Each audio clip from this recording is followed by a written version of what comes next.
What is up, everybody? My name is James DeFiore, and this is Blackballed. Today is a special episode of Blackballed, and there's a few reasons why.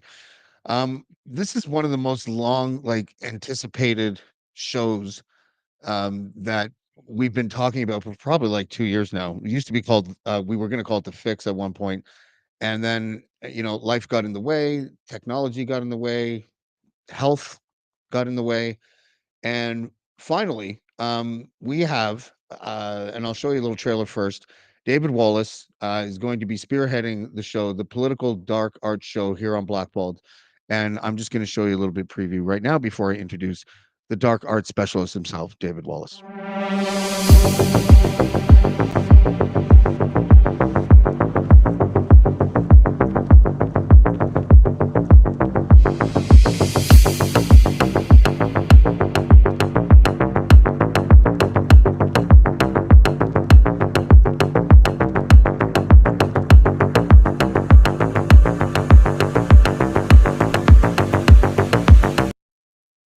Please welcome the dark arts, the Prince of Darkness. His name is David Wallace. David, Whoa. how are you, buddy? I thought I was feeling all right about myself until I just got cast into the pit. Wow. You know what I find funny just about that clip before we get started? Tell me. All my articles for Crier now say contributing writers. Ah, That's nice, eh? they love you and they leave you. Yeah, all right. Listen, we've been anticipating a show of yours, a podcast for at least a couple years now. What was originally going to be called The Fix. Before we really get into the weeds a little, tell me about and big shout out to Isis, Absolutely. who That made that lives for little Canada, montage for you. ISIS Wise, who put that graphics package together in seconds, it seems. And I can never thank you enough. It's fantastic. Thank you. So what is the point of the show, really? What are we trying to unveil? What are we trying to expose to people? What are we trying to sort of, not educate them? That sounds smarmy, but what are we trying to lift the curtain in front of so that people have a better understanding of politics? Um, I think the easiest way, the fix would have had a relatively short lifespan, at least with me not wishing to self incriminate. Um, but this, I think, is a better extension. Yes, we're going to talk about important jobs that were done that meld into today's events. However, I also look at it as kind of like street proofing yourself from the briefcase carrying politicians. What goes on, how the setups happen, why they happen, when they happen, and who's involved. We can provide, I believe, a fairly um, alternative but nuanced look based on experience of why things might be happening. And we can have some fun with it. We can have a lot of listener involvement because, listen, there's a lot of people out there with very sharp eyes and ears who follow the events that take place in the mainstream, the alternative, and they're voracious in the pursuit of knowledge. And a lot of them glean information that somehow gets through the nets, and it's that vital piece that might be the missing piece to putting together an entire tapestry of the situation. So I think it'll be fun. Yeah, well, fun and also a little bit going where no one's really gone before. Like I don't know many outlets or radio stations in the past or podcasts even that explore this. Like as I said many times, you're the only political fixer that I can think of, except for possibly Roger Stone, who kind of outed himself as a fixer. Roger Stone was more of an advisor, I guess, and he also did fixer type work. But you are a purebred fixer, and no one's ever really looked behind that curtain. And I've said this a million times. People would be absolutely mortified if they knew the extent in which political dark arts actually takes place. And I know that almost sounds like a dramatic term, but really, it's apt. It's the way that politics is often run behind the scenes. Whenever you see somebody leave a race because they want to spend more time with their family. Someone probably fixed that so that they had to leave the race and then gave the standard boilerplate public relations response, right?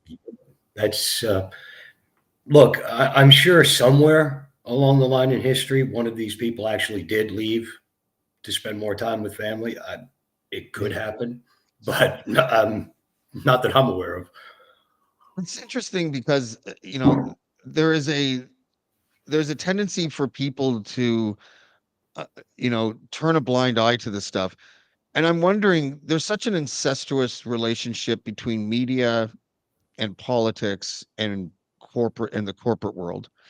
Absolutely. Um, and there is not much wiggle room when you take a look at how those relationships play out over years. Right? So there's the liberal lawyer that you and I both know that I don't want to mention his name. And listen, it's not like the biggest shocking story ever. So don't, it's not that It was a blip on the. having having receipts for what I'm about to say doesn't really make any sense unless I secretly recorded my phone call with him and published it. But but when you told me that he could get any star or a certain star writer, Toronto Star writer, to not only write the stories that he gave them and put him out um, with timing that benefited the liberals, but also using phrases that he gave him that he would find more beneficial to the liberals. And then a day or two later, everything he just said to me on that phone call came true. The same writer, the turn of phrase, the timing of it was really damaging to a political opponent. Is it the mutually assured destruction between those three entities that prevents stories about fixing coming out into the public? No, that's a common misconception.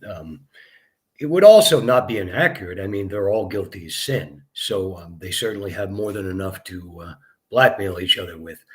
What I mean by that is they're an ecosystem, and they're like a twin star. They need each other to survive. The honeybee and the flower, are they a separate organism or are they the same?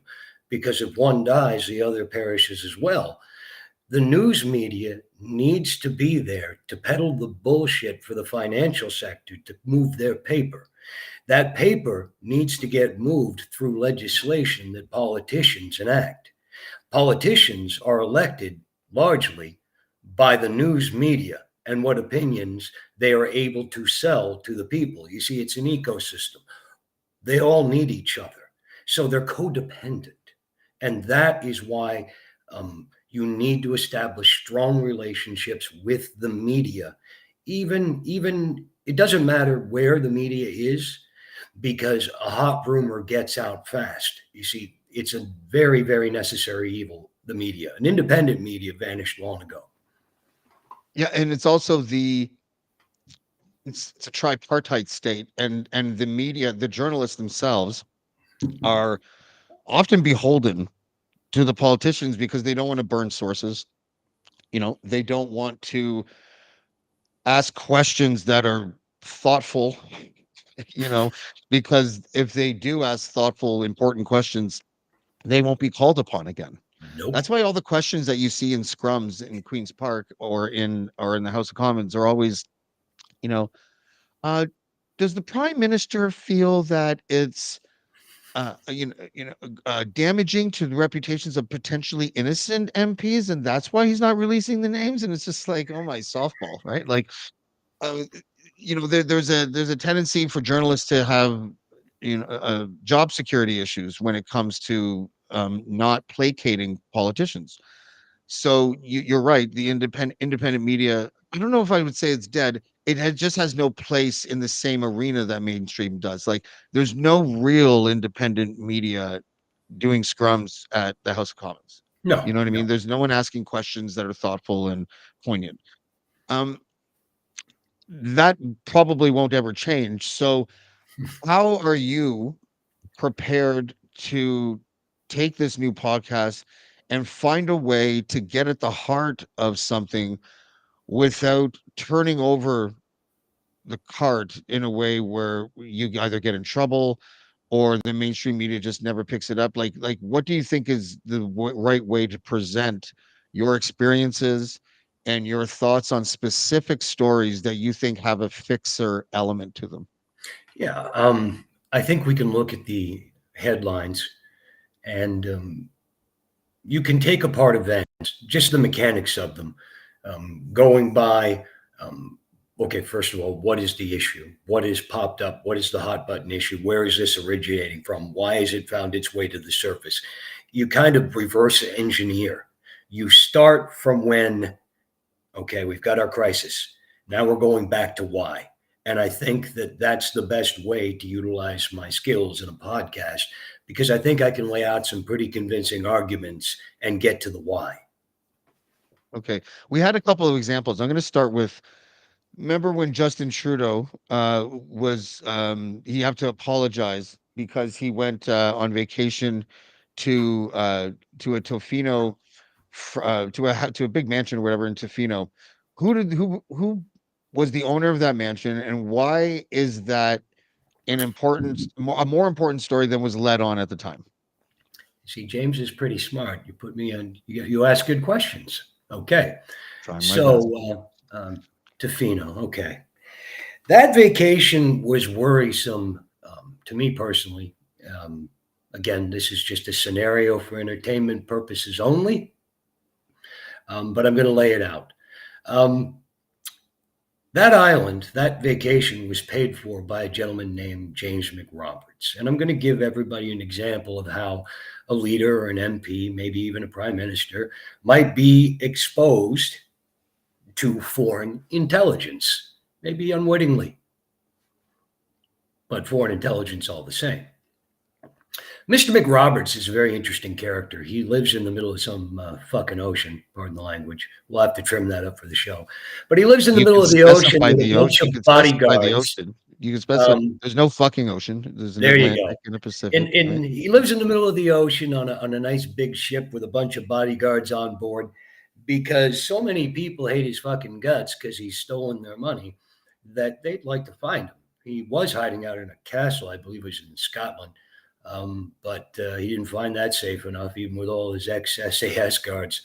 The reason why Mr. McRoberts might have been a teensy bit nervous was because he acquired his great wealth and his corporation through a former associate of mine. I won't mention his name, but if you've done anything here, it'd be a gentleman with intelligence connections who's you've seen people who've appeared on a podcast with me. It's not a long list.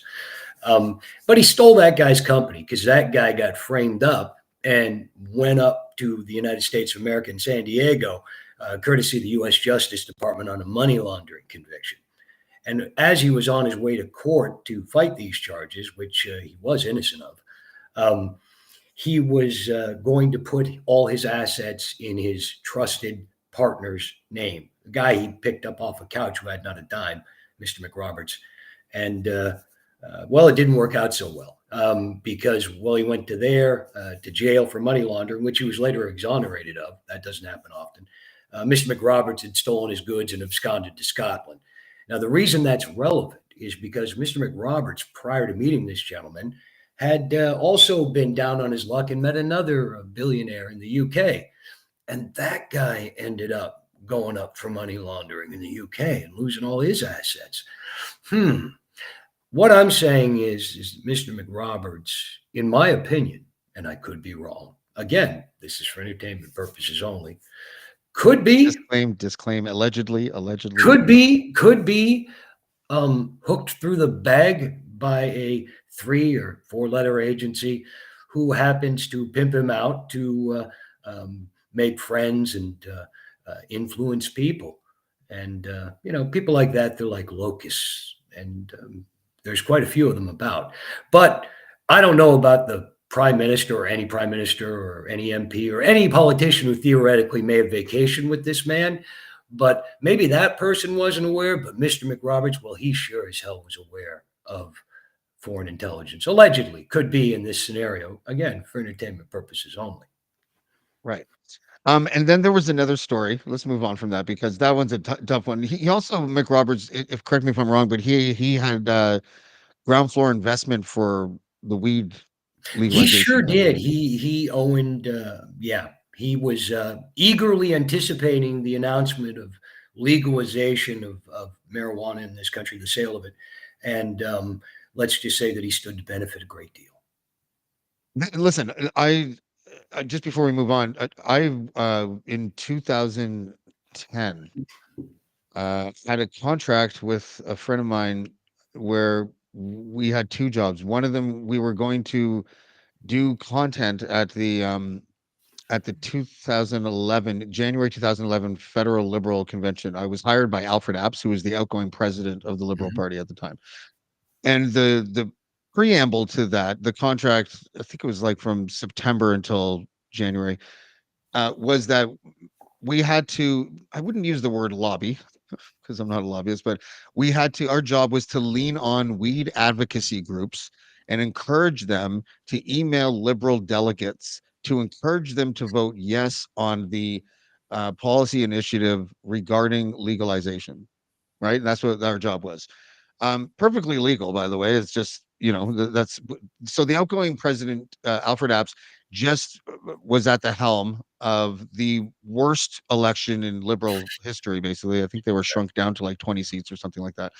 And so he wanted to leave the Liberal Party with something substantive. So at the beginning of our contract, the ratio was something like 35% wanted legalization and 65% did not. Some of those people wanted decriminalization. More than half just didn't want it, right? They didn't want to legalize, which is kind of surprising at that time for a liberal, delegates to feel that way. But nonetheless, when we ended, it was 80% yes and 20% no. So we did our job. We got paid, we did our job, everything was fine. But what we found out later, and there was a bunch of good reporting on this, good independent journalists, were covering this, extensively, that so many liberals and liberal friends were ground floor uh, investors and made more money than anybody else. There's a few conservatives on that list too. Famously, Senator Linda Frum would speak out against it constantly. And she's like, this is a sad day for Canada. Meanwhile, she owned real estate that she would rent out to dispensaries. Right. So there was an interesting thing. So, but as far as the access goes, and now we can pivot to foreign interference and that other article regarding Gerald Chapour that I'm going to post up now, is that there are, it's just a repeat of what they do domestically often when foreign influencers are trying to like put their hooks into an MP or senator. They really are asking for the same thing that those liberal investors on the ground floor of legalization wanted. It's just that's domestic and the other is international. So on the international front, I would like you to please comment on this story. This is a tweet from Vicky Campbell. We talked about Gerald Chapour and the Plymouth Brethren for a while, about a month or so ago. This tweet is from August 2022. But it seems many people don't take his relationship with our conservatives serious enough. That's an unfortunate mistake for this country as we try to fend off fascism. I don't know about that. Very unfortunate. And it's talking about Gerald Chapour being in Korea. Set that up. Tell us what we're looking at. What are these pictures? And explain it for the people that are listening on Apple and Spotify. Okay, my old acquaintance Jerry. I hardly knew you. Um, Gerald Chapour is I guess now King's Counsel, very highly regarded from Miller Thompson, at least he was in Alberta. He also happens to be the former lawyer for Stephen Harper, Ezra Levant, Pierre Polyev, I believe. I could be wrong on that one, but the who's who, the lawyer for the Conservative Party of Canada at one point. And he was also the man who originally engaged me to track down Richard Marsh of the Plymouth Brethren Christian Church. Richard was excommunicated from the church, and then, well, they were seeking his whereabouts, and that's where I came in. That's where I met Mr. Chapour, and that's where that, after things blew up, it became fashionable to people compare pictures of Gerald Chapour and Mr. Polyev and speculate on his parentage. Mr. Japour, besides being a lawyer, is also the special consul to Korea, and has some very strong relationships in the United States as well. He is a very unknown, maybe a little bit better known now, thanks to Blackballed and some episodes that were done in the past than he was. But Gerald Sapor was one of the most powerful figures in conservative politics in all of Canada. Yeah. So I kind of want to pivot away from him a little bit because I don't, not that I'm concerned per se, but it's sometimes rocking certain boats is it only makes sense when there's current stories, and that story is from a couple years ago. But he serves as an example at the very least, right? Like he's a conduit between power brokers, Absolutely. and there are many International. of those. There are many of those out there, and Jamie Watt would be one of those. There's a bunch of people. Crisis management firms, why are they needed, and what function do they serve other than to put smoke and mirrors in front of corrupt people sometimes, allegedly? That's all they serve a purpose for. You wouldn't need, well, I'm sure they have their, well, we can give you a haircut, image makeover, maybe a man shaper, some makeup, some sunglasses, like Dork Branson or whatever the hell he's calling himself. But take those, I mean, but really, they're there to distract the public. They're there to throw dirt on other people to deflect blame or heat from their clients. They're there to help devise strategies to sell a load of chicken, you know what, and try to move it as chicken salad. That's what they're there for. They're spit and polish people for the inept, the insane, and the incorrigible. Okay, so we have about 8 minutes left or whatever. What, how possible and how effective can we actually report on this type of on those types of activities without, first of all, getting sued, killed, right, or something else? Because I'm mostly joking about the killed part, but you know what I mean. Like how can we get people on the record? How can we provide receipts in a way where someone, if they're found to doing something, that they'll admit it? Or do we just Won't rely happen. on, yeah, so Won't so we happen. have I to mean, we have to rely about on receipts. we have to rely on communications that we then publish Yep. and kind of hope for the best, I think, right? Because here, let me just play devil's advocate for a second. There are concerns, I'm sure, that exist where people are like, are they just going to go down rabbit hole after rabbit hole and never really like prove to us certain things? Like the example that we talked about on the phone about, and I'll just say it because I'm not saying I know it's true, but it's out there already. So I'm not the one that's saying, Okay. it initially. And I'm not trying to like throw gasoline on a fire, but the alleged profession of Pierre Poilievre's wife Oof. before they got married, that she was a lady of the night, let's just say, whatever. Now, is the first I've heard of any of that. Why is reporting on that even important? And do you think it's like reporting on stories like that or fixer stories just in general have a potential pitfall just embedded inside of it? A, for not being able to prove beyond a shadow of a doubt, and B, the blowback that you could receive. That'd be huge blowback. I mean, I've seen those tweets, and look, people hear things. Are they real or not? I can say that I've heard rumors, but was there anything other than smoke? Not to my knowledge, never. I didn't touch it with a 10-foot pole because those sort of things, that to me is below the belt.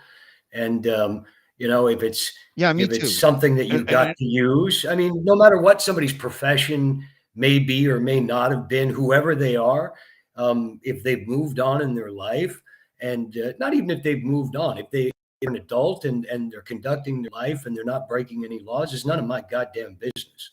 if And Pierre I don't think Poilievre it should wants to be marry anyway. her, then I don't think anyone should care at all. like, And like, again, I'm like I'm not not I'm not like saying that those rumors are true because again, I've heard them and I've seen them, but I've certainly never posted or spoken about anything like that myself. Because again, What goes on a person's bedroom between consenting adults is none of my goddamn business, and it's nobody else's either. I There mean, was a whichever side of the political spectrum you fall on. But what does concern me about that is there's other factors, such as how that woman came to this country.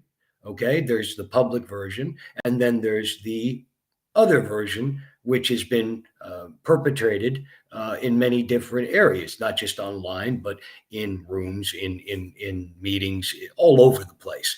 And then you have to look at some troubling relationships with some foreign individuals who may or may not have owned the Banana Republic Bank or worked at one, and may or may not have absconded with a great deal of money after helping to finance the FARC, which is a rather nasty paramilitary group that is now actually part of the government of Colombia. Um, and, there's all kinds of questions there.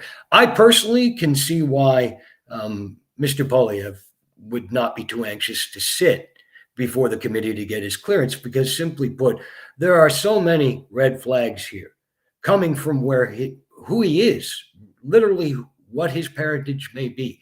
We know there's a story, and I'm not saying it's untrue, although I have good reason to believe personally, and again, I could be wrong, my own personal opinion, that I'm not. Again, if somebody wants to sue me for my opinion, great, let's get discovery, because I can ask questions too. I don't remember the man's name. I just thought of it now. It might be this story from the CBC, but remember that time that the liberals had an event and some I think he was a convicted terrorist showed up. Oh, Jaspel Atwal, remember him? Yeah, Jaspel Atwal showed up to a liberal event and he wasn't invited. He just showed up and started taking pictures with Trudeau and other people.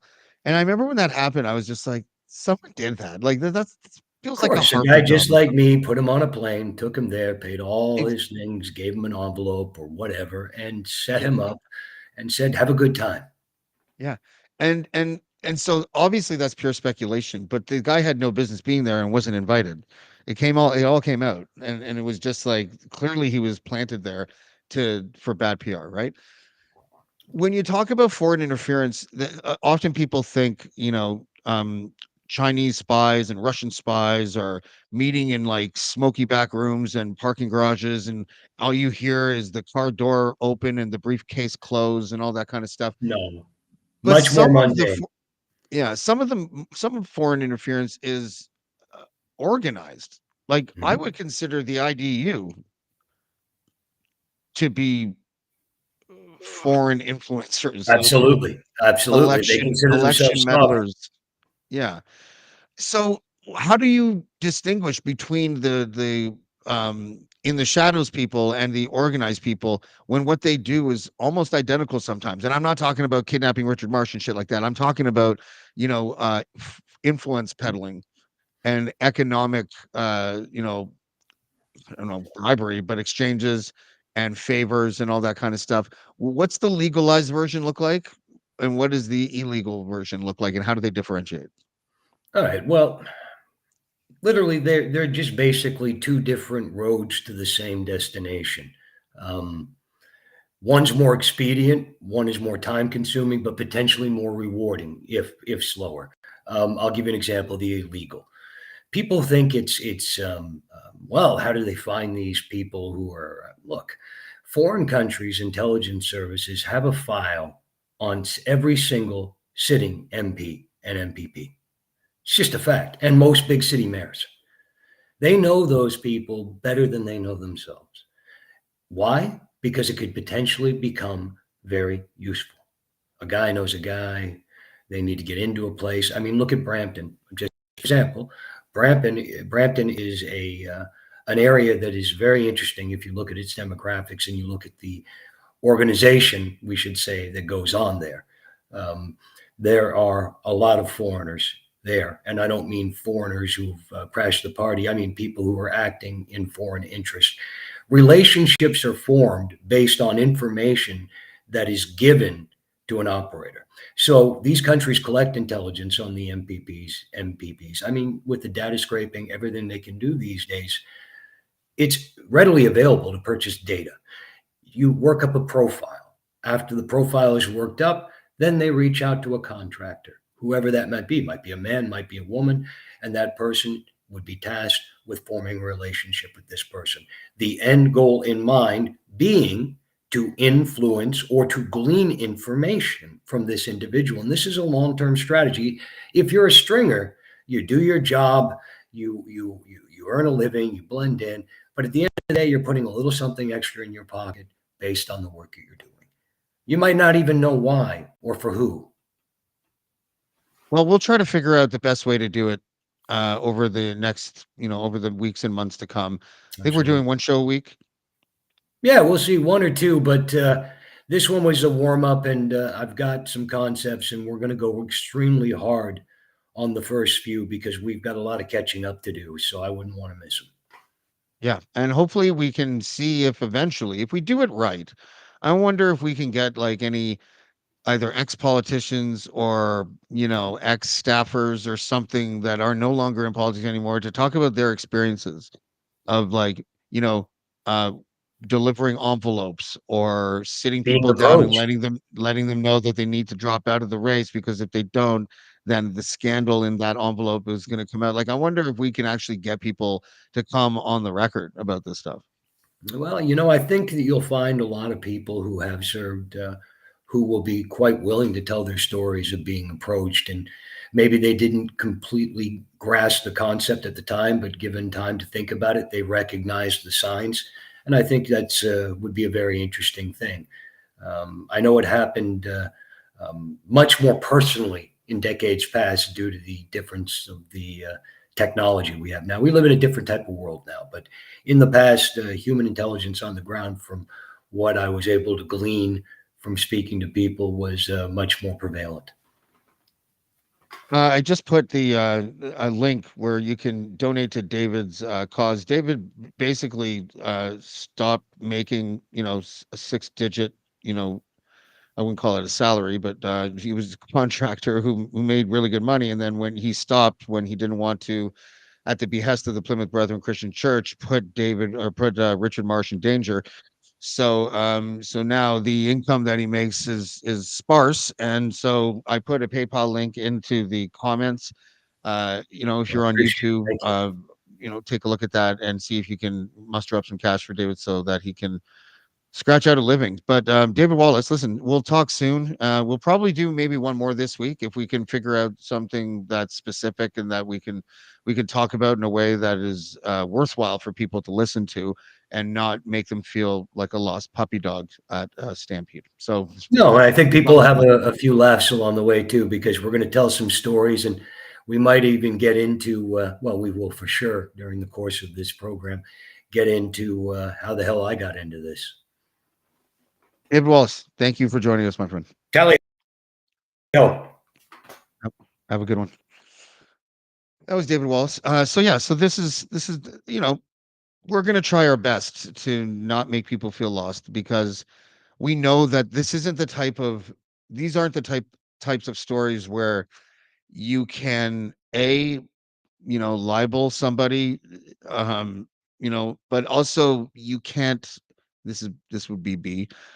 You can't always show like specific receipts. There's a reason why these guys go around and talk quietly in restaurants. Like, it's not something that they publicize. So it'll be interesting to see how it all kind of plays out. There are a ton of stories from the past that we can delve into American stories. We can delve into British stories and Russian stories. It doesn't have to all be about Canada because there are a lot of documented stories that fall in the fixer or political dark arts category. So we're going to see if we can dig up a lot of those historical items as well so that we have enough content to make it interesting. And we will. Oh, sorry, I just got an email. Look at that. So it looks like because of the story about foreign interference that I will be interviewing everyone's favorite guest, and I mean everyone, Maxime Bernier. I'll be interviewing him tomorrow. I think, hey James, tomorrow at 1 or Wednesday at 3. I think I'm going to choose tomorrow at 1. So Maxime Bernier will be on the show tomorrow. And we'll see you next time on Blackballed. Blackballed. Blackballed. Blackballed. Blackballed. black, black.